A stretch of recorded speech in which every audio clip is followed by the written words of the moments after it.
Hey, welcome to Restoration. My name is Matt. Glad you could hang with us on this Shabbat or whatever day you are watching this message. We are glad that you are tracking with us. We are in a series on 1 Timothy through the book of 1 Timothy called The Good Fight. And we come to the beginning of chapter 3 in part 5 of this series. And there's this great list of qualifications that if you're familiar with the Bible, you're familiar with these lists for overseers, deacons, and servant leaders. And much has been made about these lists, and these lists have been used in history to undercut and hurt many men and women that are gifted for leadership. Now, we talked last week about how everyone has some amount of influence, and that ordinariness is the key to influence. It's counterculture to strive to be ordinary rather than extraordinary, because God doesn't use extraordinary people. He takes ordinary people and he makes them extraordinary through their faithfulness to him. And leaders are no different. Everyone is capable of leading. Everyone does lead in different spheres that they find themselves. And in the beginning of chapter 3, Paul is reminding Timothy, his son, to remind the people of the great city of Ephesus to live peaceful and quiet lives with all godliness and respectfulness. But now he shifts to how that affects leaders and how they lead in the household of God. And after making what we could call virtue and vice lists for different types of leaders, which we'll go through a little bit together, the chapter 3, we'll skip to the end of chapter 3 first. Chapter 3 and verse 16, Paul says, "Now beyond question, great is the mystery of godliness. He was revealed in the flesh. He was vindicated in the spirit, seen by angels, proclaimed among the nations, and trusted throughout the world, and taken up to glory." It seems funny to end this thought of these lists of different types of leaders and their qualifications for leading with a song about Yeshua, with a poem about Yeshua. And from that little song, which we'll come back to and discuss at the end of the message, comes the title of today's message, which is The Great Mystery of Godliness. The two verses right before verse 16, would be 14 and 15, because that's how math works. It says, "These things I write to you," Paul's saying to Timothy, hoping to come to you shortly. "But if I delay, I write to you so that you may know how one ought to conduct himself in the household of God, which is the community of the living God, a pillar and a foundation of truth." Now, you have to remember that Paul has stationed Timothy in Ephesus to deal with these false teachers who, he says in chapter 1, want to be teachers of the Torah even though they do not understand what they keep saying or what they so dogmatically assert. And Paul's saying, I want to be there with you, son, and I can't be. So on my behalf, I need you to deal with these false teachers. And he says here in chapter 3, he tells us the reason why he's writing to Timothy. He says, I'm writing to you so you may know how one ought to conduct himself in the household of God. Because, Timothy, you know how to conduct yourself. Your mother and your grandmother taught you the Hebrew scriptures. When I was coming through the city of Lystra, I taught you the gospel. As you know from our many late night talks together, Paul says to his spiritual son, you know how to conduct yourself. You know that these false teachers, these men and women are not conducting themselves as they should. And this is the household of God, not the house of Artemis. The household of God is the community of the living God. It's interesting, this word community, which in some of your translations says church. Of course, the problem is the word church is nowhere in the Bible, because the word church in Greek is ekklesia. And ekklesia means assembly. And the word ekklesia, or here community, literally means to assemble. It's a Greek word used for all kinds of assemblies in the Greco-Roman world. Religious assemblies, political assemblies, civic assemblies. And Paul is talking to Timothy about this ekklesia of the living God, this community of the living God. Of course, the assembly of the living God comes from Deuteronomy chapter 5 and the giving of the Torah on Mount Sinai. And if you're keeping count, don't worry if you're not keeping count, because I'm keeping count for you, which is dangerous because I'm not real good at math. But the only math I do as a rabbi is the book of Numbers. But okay, this is now the fourth time by saying the community of the ekklesia of the living God. This is now the fourth time that Paul is quoting Deuteronomy chapter 5 and 6 in this short letter of Timothy. We talked about the others, that first he quotes the Ten Commandments in chapter 1. The second time he quotes Deuteronomy 6:18 in chapter 2 of 1 Timothy. The third time, just a few verses later in chapter 2, he quotes the Shema, that there's only one God. Now for the fourth time, he's using a phrase that is found in the same chapters, Deuteronomy 5 and 6, the giving of the Torah. It says in Deuteronomy 5 verse 19, "These words the Lord spoke to all your ekklesia," in Greek, "on the mountain from the midst of the fire, the cloud, the fog, with a great voice." Now, in Deuteronomy, in the Hebrew, it's the word kahal, which is assembly in Hebrew. But the Greek translation of the Hebrew scriptures, the Septuagint, the word they use to translate kahal is ekklesia in Greek. It's the assembly of God's people at Mount Sinai that Paul has in his mind when he's talking about the assembly of the living God.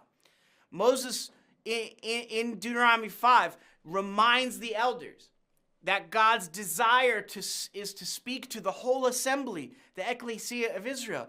In fact, he invited the entire people to come onto the mountain, but the people and the elders elected to just send Moses because the elders said to Moses, or Moses is reminding them what they said. Verse 22, he says, "Now then, why should we die? For this great fire will consume us. If we hear the voice of Adonai our God anymore, then we will die. For who is there of all flesh who has heard the voice of the living God speaking from the midst of the fire, as we have, and lived?" There's that phrase again, the assembly of the living God, the assembly. There's a few verses before. There's the assembly of the living God, the assembly of Israel before the living God. So that the elders then say further to Moses, if you read the rest of Deuteronomy 5 on your own, which you should, the elders say to Moses, look, it's really important that though God invited all of us to speak to him, what we'd love to happen, because he's the living God, and speaking to the living God means you might die. So for the ekklesia, maybe you could just meet God on our behalf. It's actually why Paul references back in 1 Timothy chapter 2 verse 5, when he references the Shema, he also talks about mediation. He says in 1 Timothy 2 verse 5, it says, "For there is one God, and there is one mediator between God and men, a human, Messiah Yeshua." Because the one God, Deuteronomy 6:4, is a mediator, just like Moses mediated for the people in Deuteronomy 5 and 6 when he received the Torah. Paul's saying Yeshua is that mediator. There's one God, and the mediator between God and man is Yeshua, just like Moses and the Shema. And all the way back to Deuteronomy, there was this ancient understanding, far before the time of Yeshua, as to why God is even referred to as the living God in the giving of the Torah. Jeffrey Tigay says in his Jewish Publication Society Torah commentary on Deuteronomy, he says, "The demonstration of God's power has made the people conscious of his character as the living God. This epithet expresses God's effectiveness in contrast to the lifelessness of false gods. That the living God is alive, and all the other gods that the nations worship are not even alive. They're dead, because they were made with human hands." In the very giving of the commandments, God says, "I am the Lord, and you shall have no other gods before me. Do not make idols, because I am the living God. And these statues of gods are not alive. They're dead. They were made by human beings and formed with human hands, and I am not a God like that. I am the living God, the creator of all things, the owner of the heavens and the earth and the sea and everything that is within it. And it was believed that the statue of Artemis came from the sky in Ephesus, landed in Ephesus, and the people would say, this statue of Artemis, this giant statue in the Artemisium, just came from the sky one day, which I always think about. The guy who made it, when they started saying that, must have been like, come on, guys. Like, that was some of my best work. Like, bro, I made that with my own hands. And people are like, no. Nobody made it. It came from the sky. But we know, and the people of Ephesus knew, Artemis is not a living God. Yeshua is the living God, the same living God who gave the Torah to Moses on Mount Sinai. See, you see the title actually from the book of Deuteronomy all through the Hebrew Scriptures and even into the writings of the apostles in the New Testament. It shows up everywhere. We already said God is the living God who speaks from the fire in Deuteronomy 5. But he also dwells with his people and drives out their enemies, the living God in Joshua chapter 3. When David confronts the giant Goliath, he is particularly incensed that an uncircumcised Philistine has defiled the armies of the living God. Hezekiah appeals to the Lord for deliverance when Sennacherib, king of Assyria, mocks the living God. King Darius, after being tricked into casting Daniel into the den of lions, calls Daniel the servant of the living God. When he sees that God has preserved Daniel, he decrees that all people should tremble and fear before the God of Daniel, for he is the living God, enduring forever, and his kingdom shall never be destroyed, and his dominion shall be to the end. Daniel 6, verse 26. Paul echoes the prophets when he urges the inhabitants of Lystra, which Timothy is from, to turn from these gods, these vain things, to a living God who made the heaven, the earth, the sea, and all that is in them in Acts 14. Peter confesses that when Yeshua asks who his disciples say that he is, Peter's response is, "You are the Messiah, the Son of the living God." Paul testifies to the Corinthians that you are a letter from Messiah, written not with ink, but with the Spirit of the living God. Those of us who have set our hope on the living God as our Savior have now become the temple of the living God, in whom and with whom he dwells. We are the children of the living God, it says in Hosea chapter 1 and verse 10. As numerous as the sand on the seashore. It actually says the same thing in Romans chapter 9 and verse 26. And as such, we take care lest we be in any of us evil and unbelieving heart, leading us to fall away from the living God in Hebrews chapter 3 and verse 12. Our consciousness has been purified by the blood of Messiah so that we no longer offer dead works, but instead serve the living God. Hebrews chapter 9 verse 14. And one way or another, we will have to eternally face the living God. Either we will fall into the hands of the living God, which is a fearful and terrifying prospect, Hebrews 10 verse 31, or we will come to Mount Zion, the city of the living God, and his innumerable angels in festal gathering, Hebrews chapter 12 and verse 22. Now, I'm grateful to Desiring God and their website for all of that information from the living God. But this is what Paul is saying to Timothy in chapter 3 and verse 15. He says, look, I delay and I write so that you may, but understand that the community of the living God is a pillar and a foundation of truth. This is what it means to serve as leaders. How leaders should conduct themselves in the household of God, the ekklesia of the living God, the assembly of the living God that is a pillar and a foundation of truth. Why? Because Artemis is not true. She's dead. Artemis isn't queen, Yeshua is king. And the 127 pillars of the Artemisium are impressive. But they hold up a dead, man-made goddess.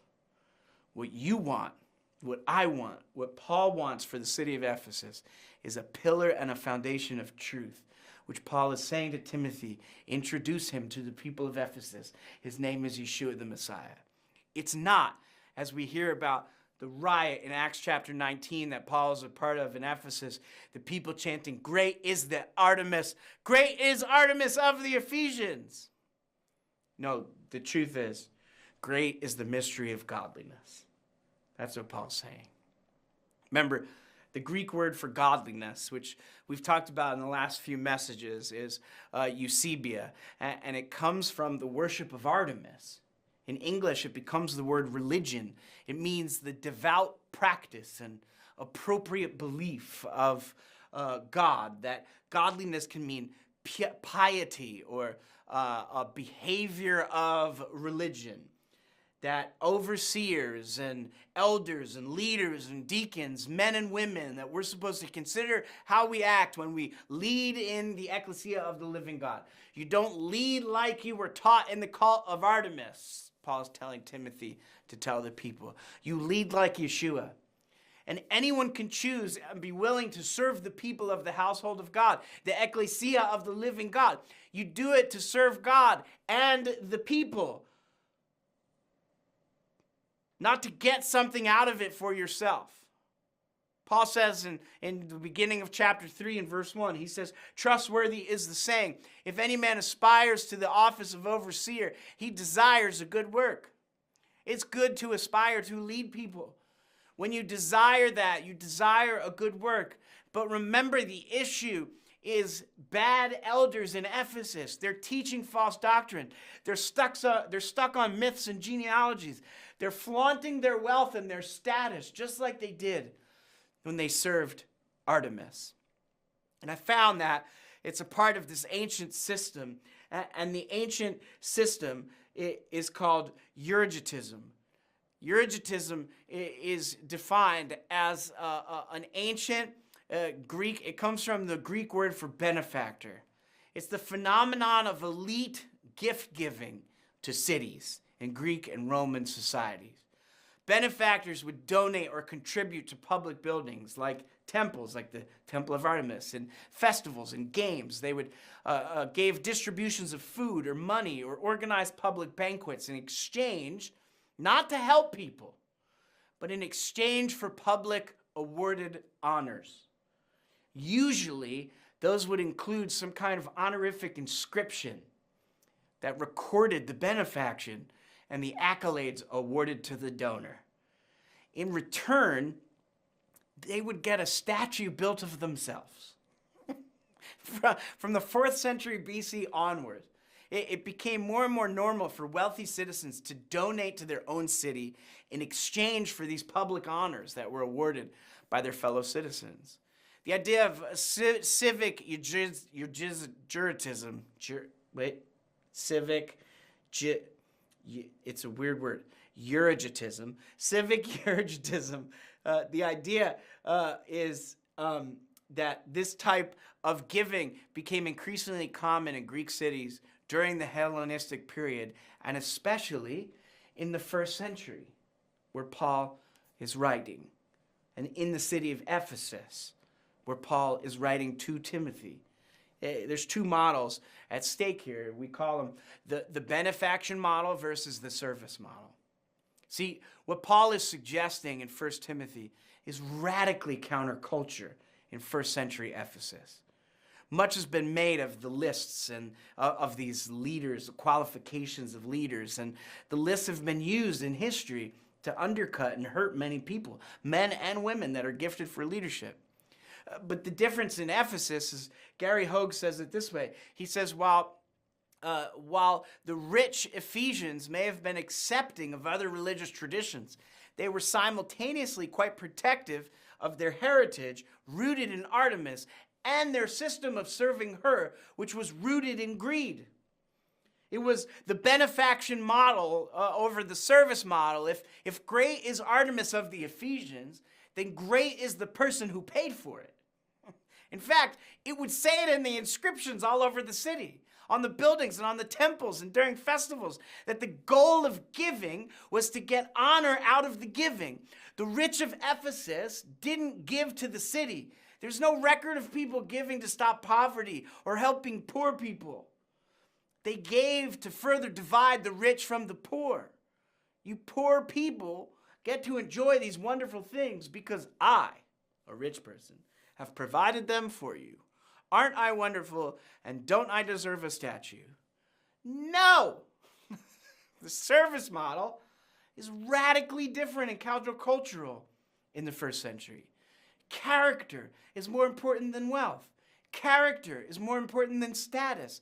Serving people is how we follow Yeshua, because he's king and he came to serve the people.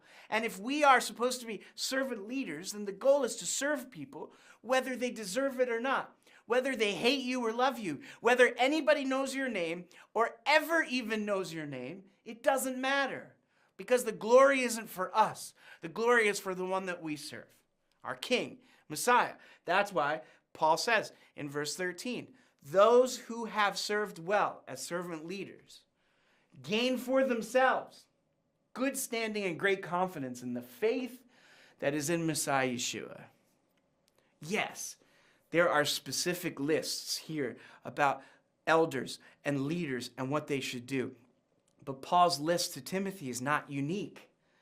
In fact, there are virtue-vice lists all throughout the Greco-Roman world, as well as in Jewish literature in the first century and for some time before. It's the great mystery of godliness plays out in Stoicism, which Paul was just as versed as he was in the Torah. Zeno, in the 300s BCE, began creating what are known as virtue and vice lists. Zeno taught that virtue is the highest good, and it was based on knowledge, and that the wise live in harmony with the divine reason that governs nature, and that they're indifferent to fortune and to pleasure and to pain.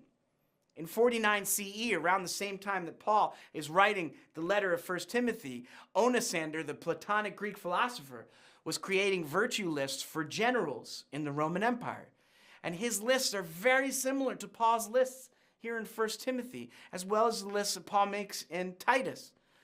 In ancient Jewish literature, you would also find similar lists in books that are older, back to the BCE time, where like the Wisdom of Solomon or the Qumran Community Rules. And you find philosophers in the first century, Hellenistic Jewish philosophers, like Philo, who believed that Judaism held the keys to Greek Enlightenment. In his writings, Philo compares leaders to fathers of homes, much like Paul does here in 1 Timothy. Josephus, the first century Jewish and Roman historian, wrote about how King Alexander Jannaeus warned against hypocrites who appeared like Pharisees, but were actually wicked and greedy, that their zeal was directed towards things of this world and not of the next. It's why in all of these lists, including Paul's, greed and stewardship and character and noble birth are things that are mentioned in every one of those virtue vices lists from the first century and before. Meaning that Paul's lists are not unique in the world that he lived in. In fact, the lists that he makes reflect both worlds that Paul was a part of, the Greco-Roman world and Second Temple Judaism. That's why in his dissertation, Gary Hogue says, he's talking about these inscriptions that were found all over ancient Ephesus. And he noted that these epigraphic evidence related to religious development in Ephesus, that the priests of Artemis would attain their roles by birth and served as benefactors and performed cultic duties in the service of Artemis. This was the biggest difference for Paul, the biggest difference between Jewish thought and Greek ideals. Is that in the Torah, people are not given roles solely on birth. They are given roles by birth, but not solely on birth. It also has to do with gifts and talents and heart and character, always in mind. It doesn't mean that birth doesn't matter, but without character, your birth cannot live up to the potential of your birth. So he lists these virtue and these vices lists, which are really, for Paul, the opposite of the false teachers that he's telling Timothy to deal with. Those who desire to be Torah teachers, but do not understand what they so dogmatically assert. So Paul gives a list, and in the list, he's saying all the things that these elders are not. Because he's saying you need better elders than what you got, buddy. 1 Timothy chapter 3, verse 5.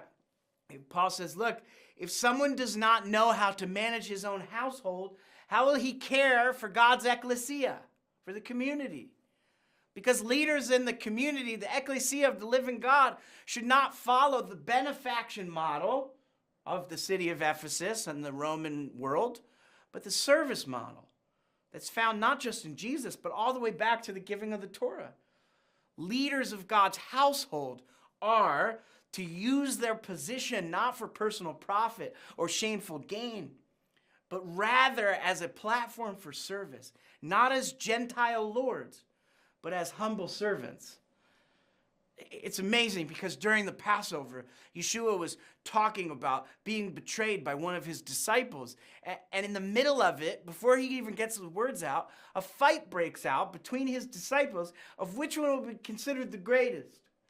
And Yeshua says to them in Luke 22 and verse 25, it says, Yeshua said to them, the kings of the Gentiles have mastery over them, and those exercising authority over them are called benefactors. But with you, it is not so. Rather, let each one who is great among you become like the youngest, and the one who leads like the one who serves. I mean, it's all through the scriptures, back to the giving of the Torah and into the words of Yeshua, that the service model is better than the benefaction model. And the benefaction model is what the Roman Empire is built on. But the kingdom of God, the ekklesia, the assembly of the living God, has to be built on service. Paul's saying the leaders of the ekklesia, of the living God, should not function under the benefactor model, which is linked to idolatry in the Torah.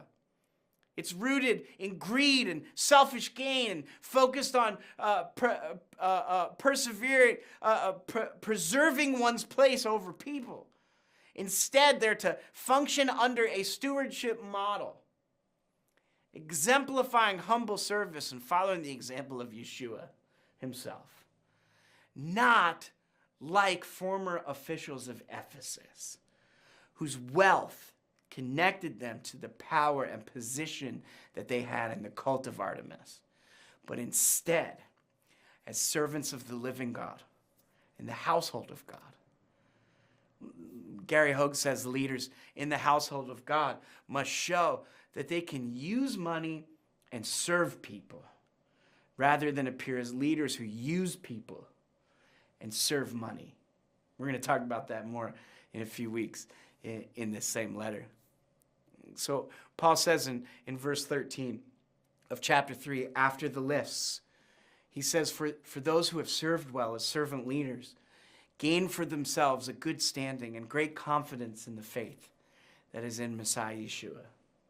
Good standing and great confidence, not in Artemis, not in position or power, not in lording over people like the kings of the Gentiles, not for reciprocity, not to get something for yourself out of leading, but good standing and great confidence in the faith that is in Messiah Yeshua.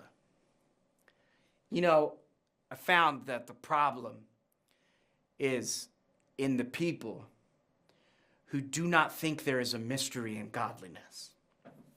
The problem is when we begin to think that we've got this godliness thing down. Man, if people would just do what I'm doing, they would all be so much better. The people need me. Who else can lead them? Who's better than me? Ruh-roh, Shaggy. That's not the attitude of Yeshua. No, instead, we're supposed to celebrate the mystery of godliness through Yeshua's life, death, resurrection, and coronation as king in the line of King David. It's why Paul ends in a song at the end of the chapter. He says, now, beyond question, great is the mystery of godliness. He was revealed in the flesh, manifest in the flesh. He was vindicated in the spirit, seen by angels, proclaimed among the Gentiles, trusted through the world, and taken up in glory. You know, Paul is starting with manifest because that's one of Artemis's titles. She was manifest in flesh, and Paul's saying, no, she's not manifest in flesh. She's not even alive. She's dead. It's not Artemis manifest in flesh. It's Yeshua manifest in flesh. And Yeshua was filled with the Holy Spirit, and the powers and the principalities of this world saw him, and the Gentiles have now heard of him, and because he's trusted throughout the world, and then he was taken up into glory. That, my friends, is the great mystery of godliness. That Yeshua is everything that the world has always hoped for. Godliness is a mystery. Just because it's a mystery doesn't mean it's unattainable. Look, the lists and the qualifications are the goal. The lists are the ideal of what leaders should be in the kingdom of God. And the ideals and the goals are good. But sometimes there's things that will disqualify leaders for a season. And sometimes people disqualify themselves in their sin and their behavior. But those disqualifications are often not forever. Instead of using these lists to disqualify others, and even yourself, we can use them the way I think Paul intended them, which is to bring people back to what is most important, the presence and the power of God through Yeshua. Here, look, you read through the list and read through it yourself. I know we haven't read them. Trust me, I know. My goal is you'll read them for yourself. And here's how everyone, overseers, deacons, men, women, children, people, especially followers of Yeshua, this is how we ought to conduct ourselves. We ought to conduct ourselves by being sober-minded, by being generous, by being kind. Don't be greedy for more. Be self-controlled. Don't be overcome by money. Be good stewards of money you've been given. Have a good reputation inside the house and outside the house. Don't be addicted to or controlled by anything. Don't be violent or angry. Be faithful in your marriage. Be faithful when you're single. Be respectable. Be patient. Be hospitable to all people. Have a clear conscience and a pure heart. And do not be distracted by all the distractions that distract us. At Restoration, we say all the time, as we have been throughout this year, we say we got to watch how we act. We got to be authentic and charitable and teachable. We got to watch how we act. That everyone who considers themselves a part of Restoration should lead people to become fully devoted followers of Yeshua. As you are becoming a more fully devoted follower of Yeshua. Don't wait until you are, because it's not going to happen. Lead people as you are, becoming yourself more like Yeshua. We are not designed, and I hope this is what you hear, we are not designed to be pious benefactors. We are designed by God to be faithful stewards in the ekklesia, the assembly of the living, great God who created all things, sent his Son to die for all people, to rise from the dead, to ascend into heaven, to send his Spirit so that you and me could continue to call people back to the God who created them in the first place. We all get caught up in being pious benefactors because America is an inheritor of Greek thought. What we're designed to be and what we're supposed to be counterculturally is faithful stewards of the assembly. I love you guys, and next week's going to be just as fun if you're